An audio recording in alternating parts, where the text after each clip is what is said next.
Now you should be able to see what I'm doing. I split it right there like that, to where I can make it where it sit right up there where I put this other pipe over it. And the other one down here at the bottom's kind of split. And now this pipe will go over that.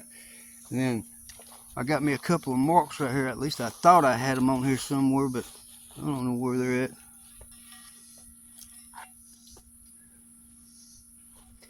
They're somewhere. I'll find them here in a little bit. I just want to show you what I was doing. Bye-bye. Well, now you can see I got the one at the bottom. I've got the one at the top for the spacer. And I got my holes drilled in my pipe. One right there, and one right there. That's just the guide holes right there. So I got to make these right here a little bit bigger, so you know a nut can go all the way through that hole where I can fasten to the white pole and pull this other side of this pole right here up tight against it, you know, against the white one, where it'll pull real tight. But I was just letting y'all see. Appreciate it. Well, you can see I got the pole up there on it now. I got the mount on it with the help of my wife. We both done it up there. It was fun doing it with just one arm, and because like I said, I cannot use this other arm whatsoever. She took most of the brunt of picking that pipe right there, because you see, you knew how far that other pole was up in the air, and so that right there had to go up pretty good little ways right there in order to drop it back down over that one. But if you look real close in that hole right there, that white pole is right behind that.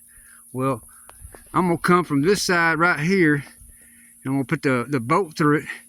But this side over here, I gotta drill out just a little bit more bigger round so the nut can go all the way up inside this right here and hit the white pole, so I can pull this pole right here up real tight to the white pole on the other side of it.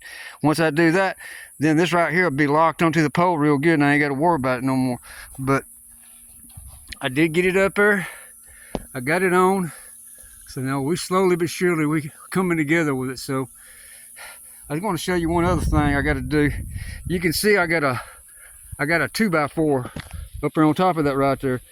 That may not work. I'm probably going to have to flip this thing back upside down the other way. But since I cut it down the way I did and cut them sections right there off of it to make it smaller, all right, you got to remember this thing's got a focal point right in the center of it, all the way up to the front to where the feed horn is at.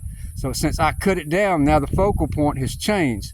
So now I gotta, you know, take into inches what the diameter is from one side of it to the other side, and then I gotta see how deep it is from right there to the top of it, all the way down to where the, you know, it would be on the, you know, the ground. So there's a depth to it, and I gotta take that and go and find out what the new focal point is on it, to where I can cut them other bars right there down to make it exactly right for the focal distance, where the feed horn will be the right amount of distance away from the dish in order for it to work right. Because if it's too far, it won't work, won't pick up no signal. If it's too close, it won't work, because the signal's got to be right there on the focal point in order for it to work. But I just want to show you that. But yeah, I gotta redo that now, recalculate it online, figure out exactly what it is.